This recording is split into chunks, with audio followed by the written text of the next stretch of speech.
my honor to kick us off this morning and welcome you all.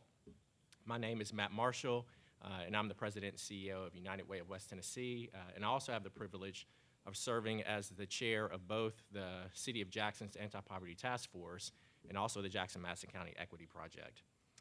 The work of each one of those is primarily concerned with helping our community become a more equitable place. And for that reason, public transit very much fits within our purview. It's been reported in Bloomberg that transportation access has historically been at the heart of urban inequality. When the U.S. began building the interstate highway systems in the 1950s and 60s, major roadways disproportionately cut through low-income neighborhoods and often communities of color.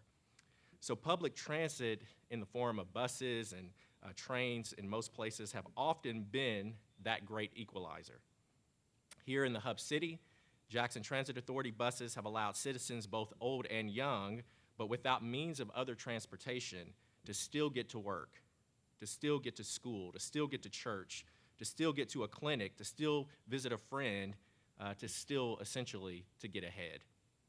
But as the world changes around us, we recognize that we too have to change. As opportunities arise, we must take those opportunities. Last winter, literally days before we were thrust into this pandemic, the Jackson Energy Authority, the Jackson Chamber, the CO, Lane College, the University of Memphis-Lambeth, and Union University all partnered together to host the Hub City Innovation Cup, a 24-hour case competition. There were 9 teams and almost 40 student participants from those previously mentioned institutions of higher ed, and they all competed to present an innovative tech idea that would help move Jackson forward. I was invited to serve as one of 5 judges, and as the teams presented, a common thread emerged. At least 4 out of the 9 teams and 2 out of the 4 finalists presented projects linked to public transit. One of those teams had spent the night before, the final that is, riding the bus routes themselves, and they surveyed riders along the way. This would lead them to presenting an idea of incorporating free Wi-Fi on the buses, providing a mobile app that riders could use to find bus routes and times, to track buses via live GPS, and an option for patrons to pay electronically. Based on the survey results they analyzed, they found that all of these options would significantly improve the services currently on offer. So, we would not be here this morning without the foresight of those students, 3 of whom are present: Ms. Carly Bryant, Ms. Grace Ingram, and Ms. Sydney Zemke. Callie Wright and Lauren Kinziger were not able to be here today. Ladies, I think that you guys are back there, a couple of you, so I want to applaud you for that foresight. I'd also like to take a moment to thank Ms. Lauren Kirk, the Director of Performance Management for the City of Jackson. She served alongside me as a judge at that event, and she picked up the ball and ran with it by initiating the conversations with the Jackson Transit Authority and writing the grant herself to make sure this idea would come to fruition.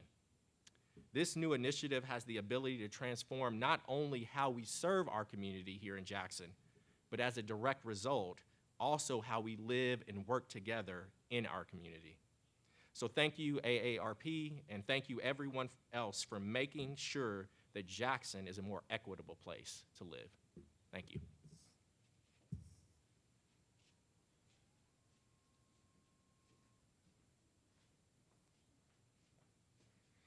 Good morning.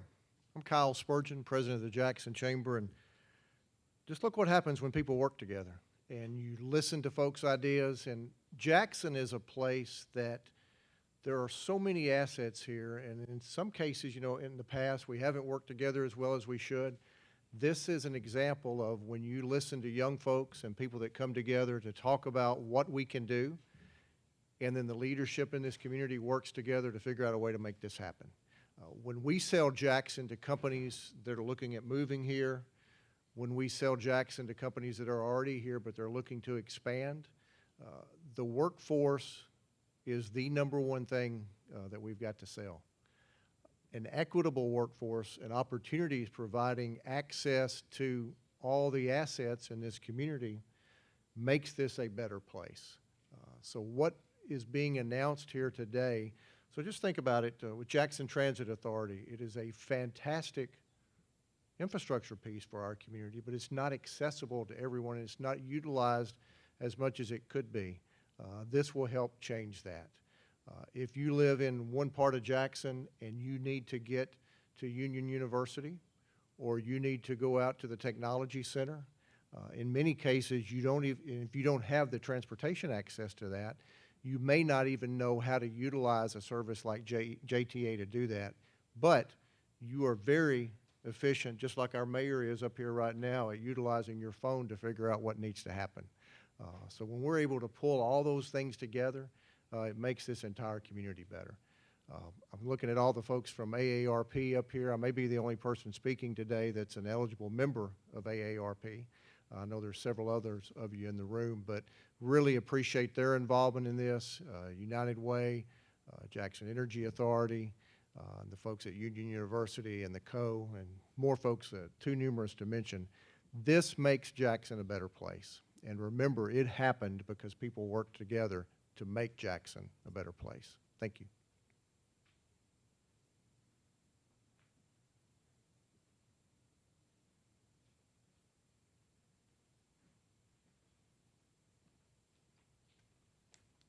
Good morning to Mayor Conger, to Ms. Lauren Kirk, the AARP representatives, and to the citizens of Jackson.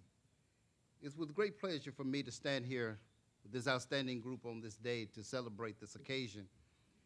As the director of the Jackson Transit Authority, we would like to say thank you for selecting us to be a part of the AARP grant. As we move forward trying to make public transportation better for our city, we are pleased to say mobile app is the way to go. With the click of a button on your mobile device, you will know what time your next bus will arrive. With the click of a button, you will know where your next bus is located. And yes, with the click of a button, you will know how to get to your destination. Without Mrs. Kirk leading the way under the direction of our mayor, it would still be in many years ahead before we could experience this great technology. We hope that our seniors ride as well as our youth and will take advantage of this great opportunity. Jackson Transit Authority is looking forward to what's in store for transportation in the future in the realm of technology. So as I close, I hope everyone will click away and get on board and ride with JTA. Thank you.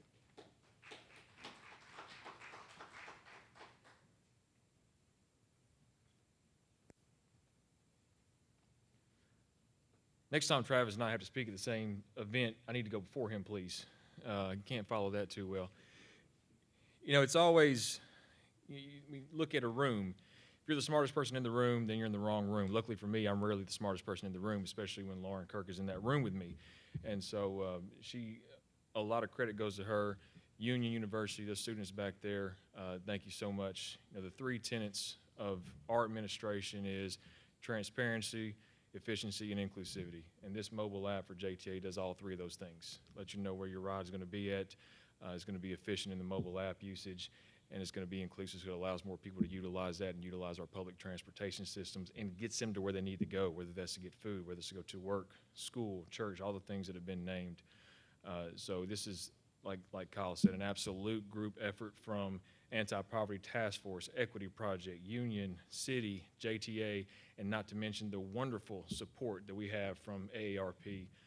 So glad to have you all as partnership in Jackson, Tennessee, and look forward to many more partnerships. And thank you so much for believing in what we're doing in Jackson and how we can provide services in a more efficient manner to serve more people. Thank you.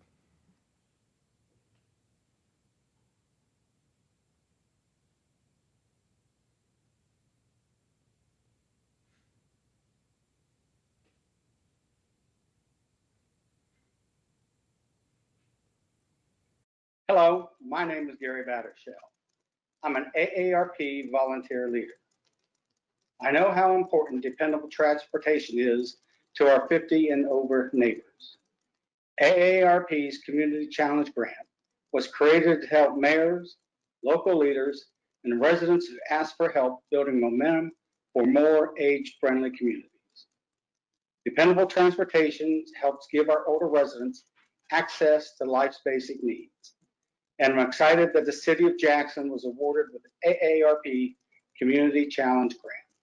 Congratulations, Jackson.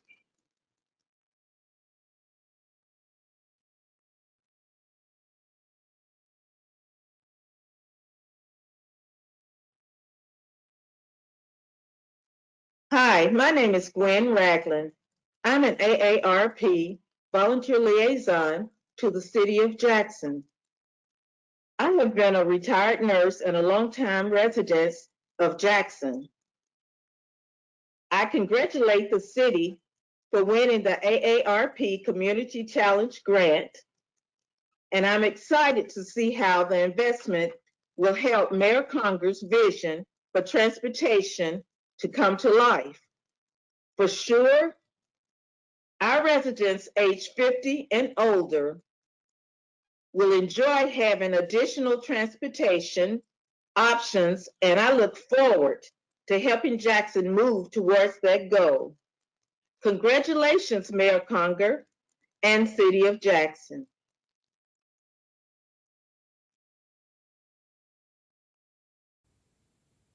Good morning. It is so awesome to be around this table today. We'd love to be right there in the middle of that with all of you. This is the next best option. Just thrilled to be part of this today. My name is Rebecca Kelly. I'm the State Director for AARP in Tennessee. We're so thrilled to be able to present this check and be part of this presentation. A big shout out to Lauren Kirk. I often say if somebody hadn't taken the time to sit down and actually write the application, we wouldn't be here today and we wouldn't be able to present you with the funding that it takes to do this good work. Special shout out to the mayor, your collaboration, your innovation is just impressive. Mr. Marshall, Mr. Franklin, Mr. Spurgeon, I remember sitting by you and you said that you were of age for AARP, so great to see you again today representing us officially. You have a great group of leaders there, and that's what it takes to do this kind of project.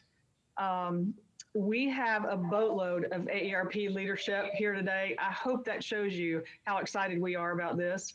Representing our national office is Danielle Aragoni, who is the Director of Livable Communities for AARP. Mike Kulik is the advisor for our Office of Community Engagement. At the state level, on the phone, we have my counterpart, Don Bavaca, who is AARP Tennessee State President. We also have Rob Naylor, our Director of Communications. We have Lisa Collier, who led the application process for Tennessee. Caprice Morgan, you'll hear from her in a little bit. She's our Director of Outreach for the West Division. And then our fabulous volunteers. You saw two of them just a second ago. The volunteer lead for our West Division is Malcolm Wallace. Members who are with us today of our volunteer leadership team are John Brown, Sharon Curry, wave y'all if you can see, Harold Beaver, Gwen Ragland, and Gary Battershell. Many thanks to these volunteers. We simply could not do what we do without them for sure. We had nationwide 2,800 applications for these community challenge grants. That was more than double what we did last year. I think we did this about 4 years. We distributed about $2.4 million to make communities better. In Tennessee, we had 46 applications, which also was more than double any year we have done before. And we've submitted, Jackson was one of 3 winners. Jackson received the most money that we've ever given to a grant in Tennessee. So to say that I'm excited is a bit of an understatement. Very, very pleased. I appreciate Mayor Conger and the leadership in Jackson for their vision and commitment to ensuring that Jackson becomes a more age-friendly community. Part of ensuring that Jackson is ready for the influx of their increased aging population, which is expected to double by 2040, is to make sure that there are a variety of mobility options and that residents in Jackson know how to access those and how to fully utilize them. And you all are well on your way to making sure that that happens. Danielle, talk to us about the national perspective, and thanks for being here. Absolutely. Thanks, Rebecca. And congratulations to all of City of Jackson, Mayor Conger, the whole team. I'm really pleased to be here today. Thanks for the invitation, Rebecca. As Rebecca mentioned, I'm the Director of Local Communities for the AARP Nationals program. So we run programs like the one you have there in Tennessee in all 50 states. I'm really pleased to see that the work that you've already committed to under the age-friendly network of age-friendly AARP network of age-friendly states and communities is already well underway. Just over a year ago, Mayor Conger sent us a letter that explained his intention to become age-friendly, and he described it in this way. He said, while we strive to support a higher quality of life for people of all ages, we also recognize the importance of establishing resources for our aging population to remain safe and involved within our community. And I can't think of a better illustration of that commitment than this grant. Just less than a year after applying already, it's paying dividends. And to the point of our speakers earlier, public transit is an absolute lifeline for so many, particularly for older adults. And so it's really exciting for me and for us to see this kind of leadership and this commitment to making sure that public transit remains not just a viable alternative, but a vital alternative. It's dynamic, it's efficient, it's flexible, it's user-friendly. And just to give a little bit more detail on that, one of the things that I think really spoke to us in the application, I was part of the National Review Committee, and this one there was very brief conversation about this because it was such a great application. It was almost a slam dunk. But one of the things I think that really stood out for me that I underlined at the time of reviewing was that this will help Jackson become more age-friendly by reducing long wait times and encouraging more ridership among the 50 plus and all ages who will experience public transportation as safer and more dignified. And I want to underscore that more dignified piece because, again, I think this is a perfect illustration of when you put the needs of older adults front and center, not only do you create benefits for everyone, but you do give more dignity, more respect to those elements of community to make sure that they work for older adults. So once again, congratulations to you all. So pleased to be a part of this, and you all will continue to lead the way for communities across the country on how to make public transit work for everyone. Thank you, Danielle. Mike? Hey, Rebecca, thank you so much. I think everybody can hear me. I'm on off mute. And thank you so much for inviting me to be a part of this presentation today from my home in Baltimore. I would just like to say I'm really enjoying the fact that I'm here virtually to celebrate what has undoubtedly been an unusual year for all of us in terms of what we've had to go through as a nation, as communities. But today we are here to just really recognize the fact that the city of Jackson has something to celebrate. Jackson, Tennessee is the hub city, which is something that I just recently learned. And I really love the fact that it has that name because this community challenge grant is going to directly support the improvement of these public transit resources and information locally. And it's not just for the residents that are age 50 and older, but really to all who call the city home. Jackson has been designated as what's called a target community for AARP. It's one of 138 communities nationwide. And what that does is that enables AARP to work even more closely in step with Jackson's residents and community leaders to improve aging in place and increase both the breadth and the depth of new and meaningful opportunities at a truly local level. AARP's Office of Community Engagement, of which I am a part, really does value our AARP Tennessee staff and volunteer teams in the Jackson community so much. They're truly our partners on the ground every single day, committed to continuing the important work that our founder, Ethel Percy Andrus, first began 62 years ago. And before I pass the virtual baton to Caprice Morgan, I would certainly be remiss if I didn't share one of my favorite quotes from Dr. Andrus that likely rings true for all of us here today. And that quote is, "Our community is the place where we can be the most effective." So we look forward to continuing the work with Jackson as it serves as a true hub city for the state of Tennessee. And as Chamber Director Spurgeon mentioned earlier, it truly is going to make this place better as a result of this challenge grant. So congratulations again to the Jackson Chamber, Mayor Conger, and to all who represent and are a part of the city of Jackson. So I will now hand it over to Caprice Morgan, who leads the AARP community outreach work in Jackson. Caprice. Thank you, Mike and Rebecca. Good morning, everyone. As everyone has said previously, we are so excited to be a part of this presentation today, and we're so appreciative that all of you were able to join us, and we're grateful for this opportunity to participate in the AARP Community Challenge Grant with you. And as Mike and Rebecca mentioned, Yes, I'm the new Community Outreach Director for the West Division. That includes Jackson and Memphis and all of West Tennessee. And although our volunteers and myself were not able to participate in person right now due to our pandemic restrictions, but as soon as those restrictions are lifted, I want to assure everyone that we will be there in a flash, ready to partner, ready to plan community events and participate, and ready to build upon this Community Challenge grant. And you will really see a huge presence and see us very active in the community as we were previously before the pandemic. So without further ado, let's do the drum roll and present this amazing Community Challenge grant from AARP to the City of Jackson for the grand total of $35,500.